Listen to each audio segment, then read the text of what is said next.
call me a god. They call me a god. They call me a god. They call me a god. Let's go. I'm about to go off like a weapon. Fuel to the top, got a filled up engine. In my thoughts obsession, I will not stop. No, I'm never second guessing. Let's talk about the loss. We're just going to get right into it because I'm pretty disappointed about how this thing is starting to pan out, because it's starting to seem like it's the same old Dolphins. Same thing every year. Always get our hopes up. We always have that team. It's not like we could be a different team where you just don't think you're going to win. The awesome thing about being a Dolphins fan is that you think you might, and then it just blows up. So what we're going to talk about, what we learned about this game is, number one, Tua is not the same guy that he was before the bye week. His confidence, to me, it just seems is gone.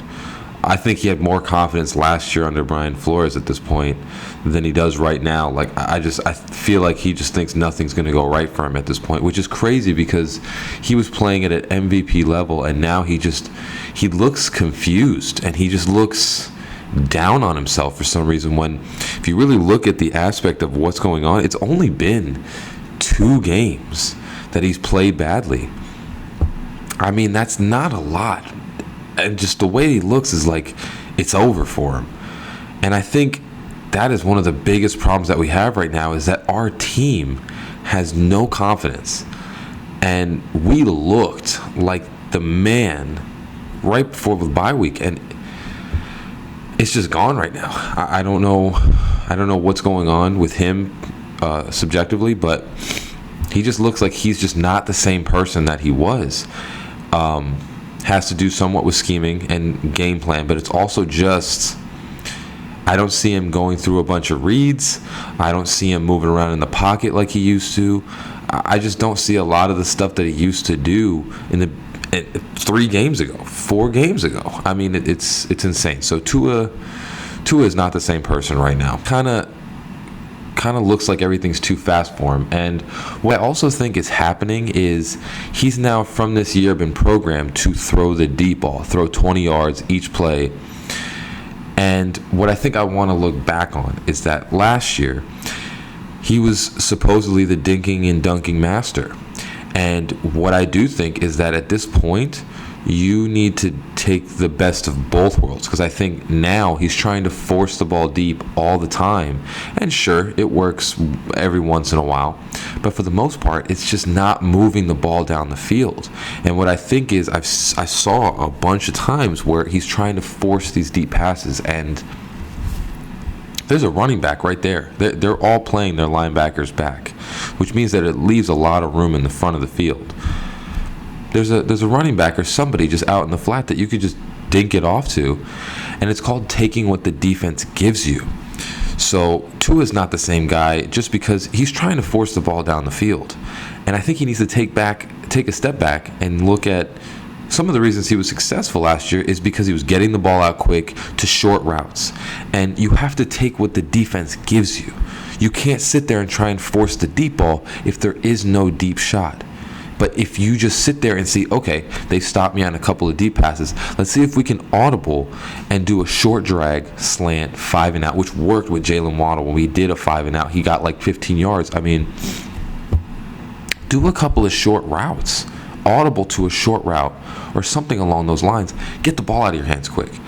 Make them have to push up, because what you're doing is when you don't hit them short, you're just allowing them to say they're not going to do it, so just keep pushing the linebackers back. The reason that we were so good before is nobody knew what to do. Now they know, just push them back. They're just going to keep trying to take shots over the middle of the field, 15 yards deep. You stop that, they don't know what to do. Next thing we're going to discuss is our coach, Mike McDaniel.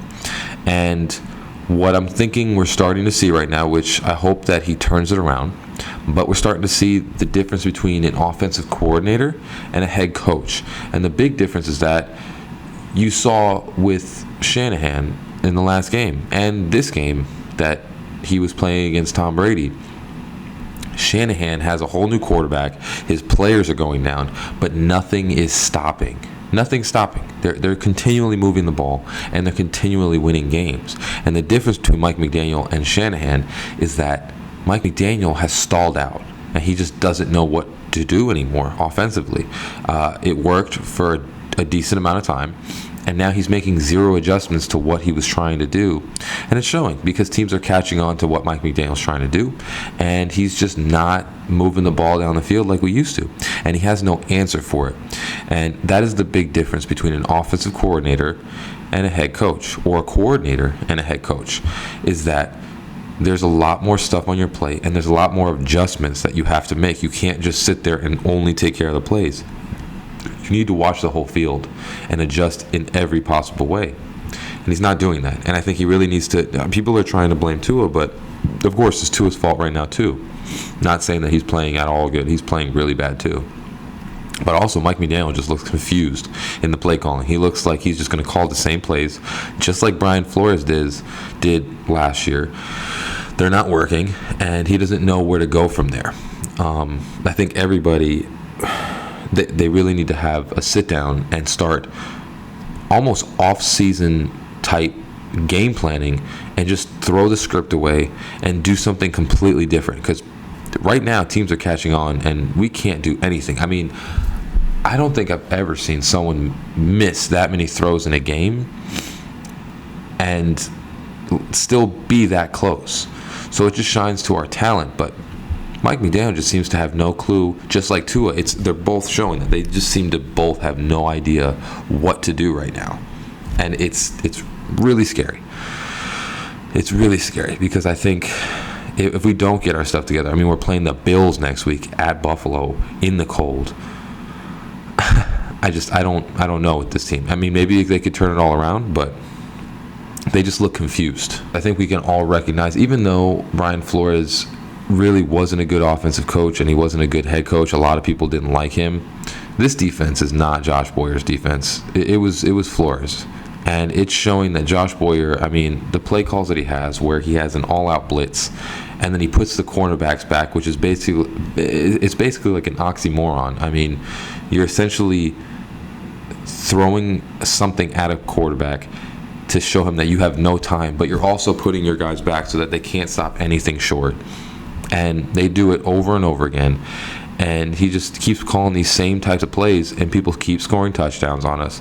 And it's ridiculous at this point. And I honestly think he needs to just get fired. I've tried to see the benefit of the doubt, but it just looks like we have a star-studded cast in our defense, and he's just not calling the right play calls. And the reason that we're still in these games is only because our defense is talented, not because our defensive coach is doing the things right. I think he needs to go. I think that we could do better with any other play caller. I mean, just the simple fact of when you're throwing an all-out blitz, you should put your corners closer up to the guys just so that you're trying to stop a touchdown. But what's the point if they still score a touchdown? So it doesn't matter. But what you're doing is you're throwing their receivers off the line of scrimmage and off their routes in order to not allow them to complete the short pass and let your guys get to the quarterback.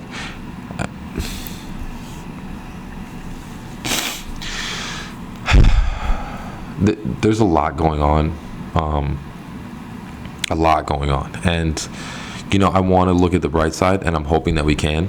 But I just really think that the way this is going, it's going to start turning into a typical Dolphins season where you do great and then miss the playoffs again. Yeah. I mean, like and subscribe if you like this video. I'm very disappointed, and there's a lot to work on. There's a lot, and I'm hoping that we can turn it around. But, I mean, this is embarrassing at this point. We got a head coach that was supposed to be this offensive guy, and it looked good for the first, 10, 11 weeks. And it's just looking like he's starting to turn into just an overwhelmed head coach. Well, thank you everybody for watching.